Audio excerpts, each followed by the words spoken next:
विरोधक येतील, काही अफवा त्या ठिकाणी सोडतील, काही भडक भाषण करतील. आपला संयम ढवून द्यायचा नाही.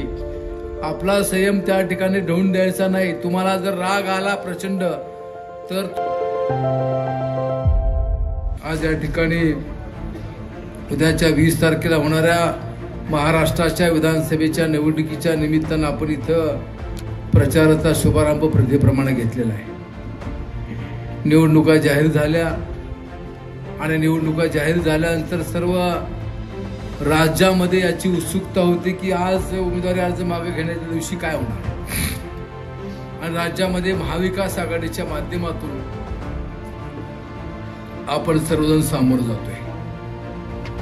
आपणा सर्वांना कल्पना आहे की लोकसभेची निवडणूक झाली. महाराष्ट्रामध्ये लोकसभेच्या 48 जागा आहेत आणि भारतीय जनता पक्षानं एक घोषणा केली की आम्ही 48 पैकी 25 जागा या त्या ठिकाणी निवडून देणार. आणि तशा प्रकारचा प्रचार होत असताना लोकसभेचं मतदान झालं. आपण पाहिलं असेल की ज्यांना 45 पार जागा 48 पैकी पाहिजे होत्या त्यांना 17 जागा मिळाल्या. त्यापैकी आपली जागा ही निवड एका चुकीच्या चिन्हामुळं त्या ठिकाणी थोडक्यामध्ये शशिकांत शिंदे साहेबांचा पराभव त्या ठिकाणी झाला. त्याचप्रमाणे मुंबईमधली एक जागा फक्त 48 मतांनी त्या ठिकाणी निवडून आणली गेली, नाहीतर हे 15 थांबले असते. आणि एकंदर राज्याचं चित्र जे आहे ते राज्याचं चित्र महाविकास आघाडी, आदरणीय पवार साहेब, सोनियाजी गांधी, राहुल गांधी, उद्धवजी बाळासाहेब ठाकरे, त्याचप्रमाणे शेतकरी कामगार पक्ष, समाजवादी पक्ष या सर्वांच्या बरोबर आहे हे त्यांच्या लक्षामध्ये आलं आणि काही निर्णय त्यांनी घाई गडबडीने त्या ठिकाणी घेतले. राज्यामध्ये शिंदे फडणवीस सरकार त्या ठिकाणी चालू होतं, मेजॉरिटी पूर्ण झालेली होती. पण असं असताना सुद्धा निवड लोकसभेला जादा जागा मिळावी यासाठी अजितदादा पवार आणि त्यांच्या सहकाऱ्यांच्यावर 25 जून 23 रोजी भोपाळ येथे एक आरोप करण्यात आला की महाराष्ट्रामध्ये 70,000 कोटीचा घोटाळा आहे, राज्य बँकेमध्ये घोटाळा आहे. आणि 2 जुलैला त्याच मंडळींना शासनामध्ये त्यांनी त्या ठिकाणी सामावून घेतले. कशासाठी? तर निव्वळ सत्ता मिळावी यासाठी. देशामध्ये काय घडलं की देशामध्ये शेवटी ज्यांना 400 पार पाहिजे होते, ज्यांना संविधान बदलण्यासाठी 400 पार पाहिजे होते, त्यांना आंध्र प्रदेश आणि बिहारची मदत घ्यावी, नितीश कुमार आणि चंद्राबाबू नायडू यांची मदत घ्यावी लागली आणि त्यांच्या माध्यमातून शासन स्थापन केलं. आज सर्व राज्यामध्ये अतिशय चांगल्या प्रकारचं वातावरण या महाविकास आघाडीला आहे. आपण सर्वांनी मला नेहमी साथ आणि सहकार्य केलेलं आहे आणि त्या माध्यमातून 19च्या निवडणुकीमध्ये आदरणीय पवार साहेबांनी माझ्यावर या राज्याचं सहकार व पणन विभाग आणि जिल्ह्याचे पालकमंत्री म्हणून जबाबदारी दिली. आणि त्या काळामध्ये काही विकास कामं आपण चांगल्या प्रकारची करू शकलो. 1.5 वर्ष कोरोनाचा काळ झाला आणि ही सगळी कामं करत असताना 1.5 वर्ष झाल्यानंतर खऱ्या अर्थानं गती मिळाली. परंतु मध्यंतरी आपल्याला मंत्रिपद त्या ठिकाणी सोडावं लागलं आणि त्यामुळे काही विकास कामं ही आपली अपूर्ण राहिली. आणि येत्या काळामध्ये या चव्हाण साहेबांच्या विचाराच्या मतदारसंघाची गती अधिक करण्यासाठी आपण सर्वांनी सहकार्य देणं अपेक्षित आहे. मी या कराड उत्तर मतदारसंघाला अतिशय मनापासून या ठिकाणी साष्टांग असा नमस्कार घालतो की ज्यावेळेस पवार साहेबांना सोडून अनेक सहकारी त्या ठिकाणी निवडून गेले त्यावेळी आपण सर्वांनी आदरणीय पवार साहेबांच्यावर राहण्याचा निर्णय घेतला. कराड उत्तर मधले एकही व्यक्ती, एकही कार्यकर्ता त्या ठिकाणी या विचारापासून बाजूला गेला नाही आणि तो विचार पुढे नेण्याची भूमिका आपण त्या ठिकाणी. आणि याचं एक मूर्तिमंत उदाहरण आदरणीय पवार साहेब ज्यावेळेस आले कराडला 3 जुलैला, त्यावेळी आपण सर्वांनी प्रचंड उपस्थित दाखवून त्या ठिकाणी दाखवून दिलं. त्याचप्रमाणे आपण शिवस्वराज्य यात्रा उमरेला घेतली, त्यावेळेला आपण चांगला प्रतिसाद दिला. महिलांचा मेळावा आपण कारखान्यावर घेतला, त्यालाही चांगल्या प्रकारचं सहकार्य सर्व महिला वर्गानं त्या ठिकाणी दिलं. त्याचप्रमाणे जर आपण बघितलं तर आपला अर्ज भरत असताना आपण सर्वजण प्रचंड अशा संख्येने त्या ठिकाणी आलो. या मतदारसंघाला एक संस्कृती आहे.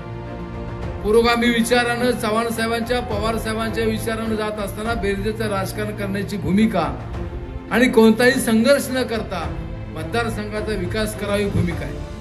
उमेदवारी अर्ज दाखल करत असताना आपण रिसर परवानगी घेतली, परंतु आपल्याला त्या ठिकाणी वेळ का झाला आपण त्या ठिकाणी पाहिलेला आहे. पण अतिशय संयमानं आपण त्या प्रसंगाला सरून सामोरं जाऊ, कारण शेवटी निवडणुका येतात जातात.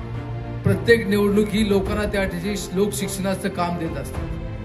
खऱ्या अर्थानं या महाराष्ट्राचा विचार, या मतदारसंघाचा विचार कसा राहणार हे अतिशय महत्वाचं आहे आणि त्या दृष्टीनं आपण सर्वांनी अतिशय मोलाचं सहकार्य दिलेलं आहे. आजही आपण या ठिकाणी प्रचाराचा शुभारंभ इथं केला. जरा बाजूचा आवाज मागचा थोडा कमी करता का? आजही आपण त्या ठिकाणी जर पाहिलं तर प्रचाराचा शुभारंभ करत असताना कराड उत्तरच्या कानाकोपऱ्यातून आपण सर्व या ठिकाणी स्वतःहून या ठिकाणी आला. हे कशाचं लक्षण आहे तर आपण निर्णय घेतलेला आहे की आपण पुरोगामी विचाराने पुढे जायचं आहे, महाविकास आघाडीचं शासन या राज्यामध्ये आणायचं आहे आणि त्यासाठी आपण सर्वांनी निश्चय केला. आपल्याला फक्त काळजी घ्यायची आहे की आपण गर्दी जमते, लोक येत आहेत म्हणून आपण गाफील राहता कामा नये. कारण निवडणुकीमध्ये अलीकडे शास्त्रच बदललेलं आहे. म्हणजे निव्वळ काहीतरी वल्गना करायच्या, काहीतरी खोटी आश्वासनं द्यायची, जे कायद्यानं आपल्याला करता येत नाही अशा प्रकारचं काही कामं त्या ठिकाणी केली असं दाखवायचं. कारण शेवटी कायद्यानं आमदार हा त्या मतदारसंघाचा प्रमुख असतो आणि तो शासकीय योजना आणत असतो. तो शासकीय पाणी पुरवठा योजना असेल, अन्य योजना असेल, तो त्या ठिकाणी आणत असतो. आणि या मतदारसंघामध्ये असलेली धनगरवाडी अनबर योजना असेल किंवा या भागातला विशेषतः 50 मीटरच्या वरचा प्रश्न असेल, मी तुम्हाला प्रामाणिकपणे सांगतो की 50 मीटर पर्यंतच्या योजना मंजूर होत असताना मी स्वतः सह्याद्री कारखान्याच्या वतीनं 1.5 लाख रुपयाचा खर्च करून सांगलीमधल्या एका एजन्सीकडून त्या ठिकाणी सर्वे केला.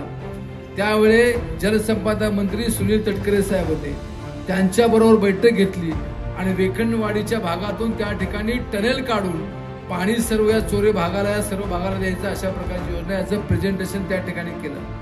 पण निव्वळ मला सांगण्यात आलं की एबीबीच्या माध्यमातून पैसा आलाय, 50 मीटर पर्यंत टेंडर दिलेत, ते आता रद्द करता येणार नाहीत. हा आमच्यावर अन्याय झाला. ठीक आहे, आमचा आवाज त्यावेळी क्षीण होता, पण आमचा दृष्टिकोन हा होता की या चव्हाण साहेबांच्या मतदारसंघाला पाणी मिळावं. मी त्या ठिकाणी हे करत असताना लोकांच्या मध्ये जाऊन त्याचा प्रोपोगंडा केला नाही. प्रत्यक्ष याचं रेकॉर्ड सुद्धा माझ्याकडे सर्व त्या ठिकाणी. आणि भविष्यामध्ये अशा प्रकारच्या योजना पूर्ण करण्यासाठी आपण सर्वांनी त्या ठिकाणी सहकार्य करावं अशा प्रकारची विनंती या निमित्ताने या ठिकाणी. आता या निवडणुकीमध्ये आपण पाहिलं तर ईव्हीएम मशीनवर आपल्याला मतदान करायचं आहे. लोकसभेला आपलं चिन्ह थोडंसं पुसष्ट होतं, ते आता डार्क झालेलं आहे आणि त्या मशीनवर एकच मशीन आहे. अनेकांनी त्या ठिकाणी उमेदवारी मागे घेऊन सहकार्य करण्याची भूमिका ही त्या ठिकाणी घेतली. बरेच मंडळी मला भेटून गेली. आज संतोष वेताळ पहलवान या ठिकाणी आलेले आहेत. त्यांच्या मनामध्ये त्या ठिकाणी त्यांनी भरलं, लोकशाहीमध्ये प्रत्येकाला उभा राहायचा अधिकार आहे, पण त्यांनी सांगितलं की मी आपल्या या विचारापासून दूर जाणार नाही. आणि त्यांनी त्या ठिकाणी उमेदवारी आज मागे घेतला आणि आपणा सर्वांना जाहीर पाठिंबा दिला. एक त्या भागामध्ये सुरली परिसरामध्ये काम करत असताना त्यांनी सर्व भागामध्ये त्यांनी जो उल्लेख केला गोष्ट खरं आहे, ते मोटरसायकलनं मला 9 साली सकाळी भेटायला ते अनेक कार्यकर्ते आलेले होते. पण कालांतरानं त्या ठिकाणी हा विचार कधी त्यांनी त्या ठिकाणी सोडला.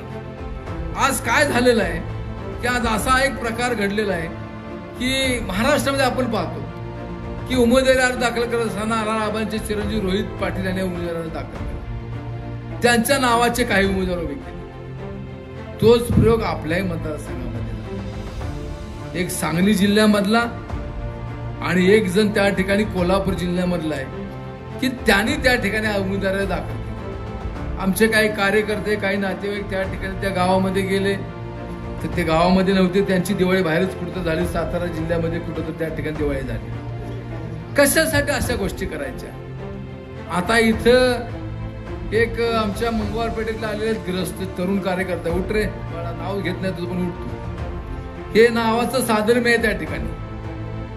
जे समोरचे उमेदवार आहेत त्यांच्या नावाचं साधर्म्य असले, तो माझ्या मागे लावला तर मी अर्ज भरतो. आम्हाला असे अजून 10 उभे करता आले असते. पण राजकारणामध्ये विचारानं राजकारण करायचं असतं. चिडीचं किंवा रडीचं राजकारण त्या ठिकाणी करायचं नसतं. निवडणुका येतात जातात, या गोष्टी त्या ठिकाणी खरंय. पैसा येतो जातो, असं म्हणतात की लक्ष्मी चंचल असते. पैसा आल्यानंतर कैफ जिरला पाहिजे. त्या ठिकाणी त्याचा वापर कसा करायचा हे त्या ठिकाणी कळलं पाहिजे. ठीक आहे, तो त्यांचा विषय त्या ठिकाणी आहे. टीका कुणावर करावी हा माझा विषय त्या ठिकाणी कधी राहिलेला नाही. आणि मी एवढंच सांगतो की आपण राज्यामध्ये महाविकास आघाडी शासन जर दिलं तर आम्ही निश्चित चांगल्या प्रकारचं काम, ज्या योजना सुरू आहेत मी तुम्हाला स्पष्टपणे सांगतो, संजय गांधी स्वावलंबन योजना असेल, जवाहर योजना असेल, पूर्वीच्या सरकारच्या योजना, या योजना कुठल्याही सरकारनं बंद केल्या नाहीत. म्हणून ही जी योजना त्या ठिकाणी लाडकी बहीण सारखी योजना आहे, त्या योजना सुद्धा त्या ठिकाणी बंद करण्यात येणार नाही. त्या योजना सुद्धा त्या ठिकाणी चालू राहणार आहे. आपण कैलास शशी चव्हाण साहेबांच्या विचाराची पाठराखण करतो. या महाराष्ट्राची निर्मिती झाल्यानंतर आदरणीय यशवंतराव चव्हाण साहेबांनी प्रतापगडावर 30 नोव्हेंबर 1957 रोजी छत्रपती शिवाजी महाराजांचा एक अश्वारूढ पुतळा उभा केला की जो पुतळा समुद्र सपाटीपासून जास्त उंच आहे. प्रतापगडावर प्रचंड असा त्या ठिकाणी पाऊस पडतो, वारं असतं, आणि एवढं असताना सुद्धा तो पुतळा आजही दिमाखात उभा आहे. पण मालवणची जागा भारतीय जनता पक्षाला मिळणार नाही म्हणून छत्रपती शिवाजी महाराजांचा एक पुतळा त्या ठिकाणी उभा करण्यात आला, एक स्मारक उभं करण्यात आलं. आणि दुर्दैवानं त्या ठिकाणी कोसळलं. राग आला लोकांनी टीका केली. ही मंडळी काय म्हणली की यात राजकारण आणू नका, हे राजकारणाचा विषय नाही, की वाऱ्यानं पडलं. शेजारच्या नारळ झाडावरचा नारळ पडला नाही आणि पुतळा त्या ठिकाणी कसा पडला. माझा काही पुतळे उभा करण्यामध्ये माझा त्या ठिकाणी संमत आलेला आहे. पुतळा कसा असावा, त्याची जाडी किती असावी, ब्रांचचं त्या ठिकाणी मिश्रण किती असावे याचे निकष ठरलेले आहेत. कारण शेकडो वर्ष हा पुतळा त्या ठिकाणी राहतो. पण निव्वळ राजकारणासाठी काही कामं या मंडळींनी त्या ठिकाणी केले. या मंडळींना आपण जाब सुद्धा त्या ठिकाणी विचारला पाहिजे की तुम्ही आमच्या छत्रपती शिवाजी महाराजांचा निव्वळ राजकारणासाठी वापर का करता. त्यांच्या विचारांना आपल्याला पुढे जायचं आहे. अरबी समुद्रामध्ये स्मारक उभं करण्यासाठी फार डौलामध्ये कार्यक्रम केला. आज काय परिस्थिती आहे, आज त्या ठिकाणी कुठल्याही प्रकारचं काम हे त्या परिसरामध्ये झाले नाही. आणि म्हणून आपण अशा प्रकारचं सरकार जर त्या ठिकाणी काम करत असेल तर त्याला त्या ठिकाणी वेळीच आपण दूर केलं पाहिजे. संविधानाचा बचाव करण्यासाठी सुद्धा ही निवडणूक महत्वाची आहे. तुम्ही म्हणाले की लोकसभेला 400 पार पाहिजे होते, असं नाही. विधानसभेच्या आमदारांमधून सुद्धा राज्यसभेमध्ये त्या ठिकाणी खासदार निवडून जातात आणि राज्यसभेमध्ये यांचं बहुमत नाही. याचं बहुमत जर आलं तर हे कायदा पारित करून त्या ठिकाणी डॉक्टर बाबासाहेब आंबेडकरांची घटना सुद्धा बदलतील, एवढं धाडस या मंडळीचं त्या ठिकाणी. आज महागाई काय आपण त्या ठिकाणी पाहतो. ठीक आहे, त्या ठिकाणी काही जरूर योजना किंवा काही घोषणा केल्या जातात. मी तुम्हाला सहज माहितीसाठी म्हणून सांगतो की आपण दैनंदिन जीवनामध्ये सरकारला टॅक्स किती देतो. आपण जर त्या ठिकाणी तांदूळ, आटा, डाळी, खाद्यतेल, रासायनिक खतं घेतली, 100 रुपयाची आपण घेतली तर 5 रुपये त्या ठिकाणी सरकारला टॅक्स रूपाने दिले जातात. चहा, कॉफी, मसाले आपण घेतले तर त्याला 12% जीएसटी आहे. म्हणजे 100 रुपये मधले 12 रुपये त्या ठिकाणी सरकारला टॅक्स रूपाने जातात. सकाळी उठल्यानंतर आपण पेस्ट घेतो, साबण आहे, त्याच पद्धतीनं घरगुती वस्तू आहेत, भांडी, स्टीलचे पाईप आहेत, अपंगाची गाडी आहे, चॉकलेट आहेत, कॅन्डीज आहेत, त्याच पद्धतीनं वाहनाचा विमा आहे, कार खरेदी आहे, इलेक्ट्रिक मोटर आहे, जनरेटर आहे, प्रिंटर आहे, हेल्मेट आहे, शेतीची कीटकनाशक आपण वापरतो, चष्म्याची फ्रेम वापरतो, फाउंटेन पेन वापरतो, त्याला 18% जीएसटी. म्हणजे 100 रुपयातले 18 रुपये गेले सरकार. 28% जीएसटी कशाला आहे. आपण त्या ठिकाणी शेव्हिंग क्रीम घेतलं, रेझर घेतलं, लिक्विड सोप घेतला, डिटर्जंट घेतलं, पेंट वॉर्निश घेतलं, जरा परिस्थिती बरी झाली, आपण घर बांधायचं म्हणलं, सिमेंट घ्यायचं म्हणलं तर 100 रुपये म्हटले 28 रुपये त्या ठिकाणी टॅक्स रूपाने जातात. घरामध्ये टीव्ही घेतला, फ्रीज घेतला, वॉशिंग मशीन घेतलं तरी त्याला सुद्धा त्या ठिकाणी 28% एवढा जीएसटी आपल्याला द्यावा लागतो. आपण शेतीसाठी ट्रॅक्टर घेतो, ट्रॅक्टर घेतला तर त्याला 28% जीएसटी द्यावा लागतो. आणि एका उद्योगपतीने जर एखाद्या विमान हेलिकॉप्टर घेतलं त्याला जीएसटी 5%.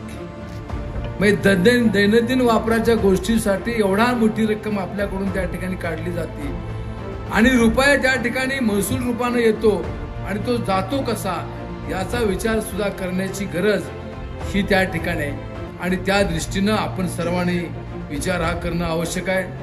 आज महाराष्ट्रामधले वेदांता फॉक्सॉन असेल अनेक प्रकल्प आज महाराष्ट्राच्या बाहेर गेले. का हो गुजरातला का जातात हे? परवा मी त्या ठिकाणी पुण्याला एक मेळावा घेतला. दरवर्षी दर इलेक्शनला घेतो. 14 साली घेतला, 19ला घेतला, 24ला घेतला. 19चा मेळावा झाला, 24चा परवा मेळावा झाला, फार मोठा मेळावा झाला.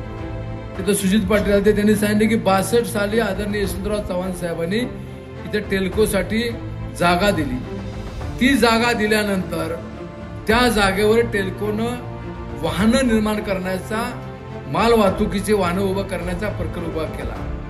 नंतर सैन्य दलासाठी आवश्यक असणारे ट्रक, मोठमोठे लेलेंडर त्या ठिकाणी निर्माण झाले. आमच्या हाताला काम मिळालं. आमच्या हातातली कला त्या ठिकाणी गेली. आमची आर्थिक परिस्थिती सुधारली. आम्ही इथं प्लॉट घेतले, जागा घेतल्या, आम्ही राहिलो. आम्ही काही लोकांनी लहान इंडस्ट्री टाकली. पुन्हा टाटाने त्या ठिकाणी वाहन उद्योगामध्ये, कारमध्ये पदार्पण केलं. त्यामध्ये सुद्धा मोठी क्रांती केली. त्याच पद्धतीने हिंजवडीला आयटी पार्क आदरणीय पवार साहेबांच्या संकल्पनेतून त्या ठिकाणी उभा राहिला.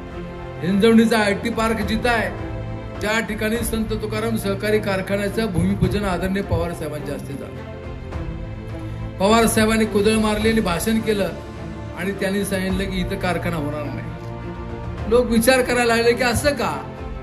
साहेबांनी सांगितलं की इथं आयटी पार्क होईल. इथं महाराष्ट्रातल्या लाखो मुलांना मुलींना चांगल्या प्रकारचं त्या ठिकाणी सर्व्हिस मिळेल. हा कारखाना इथून 15-20 किलोमीटर दूर होईल. तो कारखाना तिथं झाला. आयटी पार्क झाला हिंजवडीला. त्याच्या माध्यमातून सुद्धा अनेकांना रोजगार त्या ठिकाणी मिळाला. आणि एवढं चांगल्या प्रकारचं या राज्यामध्ये वातावरण असताना आज प्रकल्प महाराष्ट्राच्या बाहेर आणि विशेषतः गुजरातला नेण्याचं काम ही मंडळी करतायत. आणि याचा विचार सुद्धा आपण सर्वांनी करणं हे त्या ठिकाणी आवश्यक आहे. परवा जो मेळावा झाला त्या मेळाव्याला आपल्यापैकी आपले नातेवाईक, आपले मित्र परिवार फार मोठ्या संख्येने आले होते. मी विचार केला की एवढ्या उत्साहाने लोक का आले? तर त्याच्या अगोदर आपल्या विरोधी लोकांनी मेळावा घेतला आणि त्यांनी तिथं भाषण केलं. ते असं म्हणले की ही आरपारची लढाई आहे. ही लढाई विचाराची आहे, आरपारची लढाई नाही. चव्हाण साहेबांचा, आदरणीय पवार साहेबांचा विचार पुढे नेण्यासाठी ही त्या ठिकाणी लढाई आहे. आणि तो विचार आपल्याला पुढे न्यायचा आहे. लोकशाहीमध्ये निवडणुका होतील, लोक येतील जातील, अनेक विचाराचे लोक येतील, पण जो विचार आदरणीय यशवंतराव चव्हाण साहेबांनी दिलाय तो विचार पुढे नेण्यासाठी आपणा सर्वांच्या सहकार्याची गरज आहे. आज मतदारसंघामध्ये वातावरण चांगलं आहे, आपण सर्व बघताय, पण आपण गाफील राहता कामा नये. मला तुम्ही सांगा की इथून गेल्यानंतर आपल्या घरापासून सुरुवात करा. आपल्या घरामध्ये आपल्या माता भगिनींना, आपल्या पत्नींना, आपल्या शेजाऱ्यांना, भगिनींना सांगा की या ठिकाणी महाविकास आघाडीचे उमेदवार पाटील बाळासाहेब उर्फ शामराव पांडुरंगे आहेत. त्यांचं नाव 1 नंबरला आहे आणि त्या नावापुढचं बटन दाबून आपण त्या ठिकाणी मला पुन्हा एकदा आपली सेवा करायची संधी द्यावी अशा प्रकारची विनंती या ठिकाणी करतो. सुरुवात घरात न करायची आणि मग पुन्हा शेजारी पाजारांना सांगायचं. आणि मी कार्यकर्त्यांना स्पष्टपणे सांगतो की आता घरोघरी फिरून आपण प्रचार त्या ठिकाणी केला पाहिजे. विरोधक येतील, काही अफवा त्या ठिकाणी सोडतील, काही भडक भाषण करतील. आपला संयम ढवून द्यायचा नाही. आपला संयम त्या ठिकाणी ढवून द्यायचा नाही. तुम्हाला जर राग आला प्रचंड तर तो राग मी व्यक्त करतो, त्याला मी समर्थ आहे. तुम्ही फक्त सहन करा. मी सहन करत आलोय, तुम्ही सहन करा. पण आपलं संतुलन बिघडण्याचं काम ही मंडळी करतील आणि त्यासाठी आपण सर्वांनी काळजी घ्यावी. आज राज्यामध्ये अतिशय चांगल्या प्रकारचं वातावरण त्या ठिकाणी आहे. मला जी मंत्रिपदाची संधी मिळाली त्याच्या माध्यमातून सुद्धा कोरोनाच्या काळामध्ये कापूस खरेदी असेल किंवा भाजीपाला पणनचा विषय असेल, अनेक विषयाला मार्ग देण्याचं काम मी त्या ठिकाणी केलं. भूविकास बँकेचे त्या ठिकाणी थकीत जे पगार होते ते देण्याचं काम केलं. महात्मा ज्योतिबा फुलेची कर्जमाफी योजना ही उद्धव ठाकरे साहेबांनी जाहीर केली. मी सहकार मंत्री म्हणून त्याची अंमलबजावणी केली. 50,000 रुपयाचं अनुदान देण्यासाठी सुद्धा तरतूद केली. दुर्दैवाने सरकार गेलं.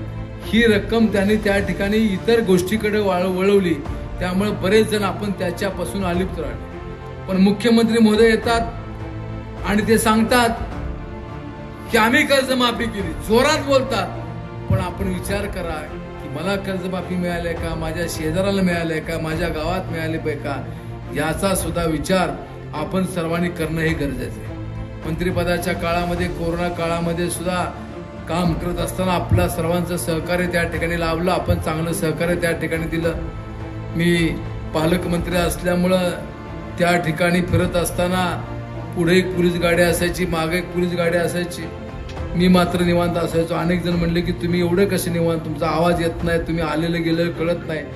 तर मी त्यांना सांगितलं, पुढची गाडी मागची गाडी ही शाश्वत नाही, शाश्वत फक्त बाळासाहेब पाटील आहे.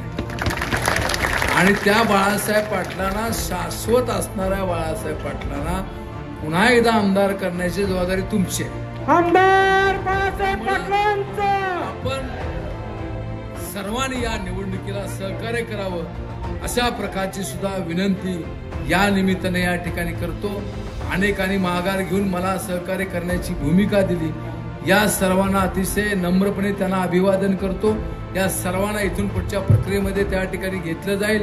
अनेकांनी चांगल्या प्रकारचे निर्णय घेतले, याबद्दल सुद्धा सर्वांना धन्यवाद देतो. आपण या ठिकाणी मला पाठिंबा देण्यासाठी मोठ्या संख्येने उपस्थित राहिला, याबद्दल सुद्धा सर्वांना धन्यवाद देतो आणि दोन शब्द संपवतो. जय हिंद, जय महाराष्ट्र.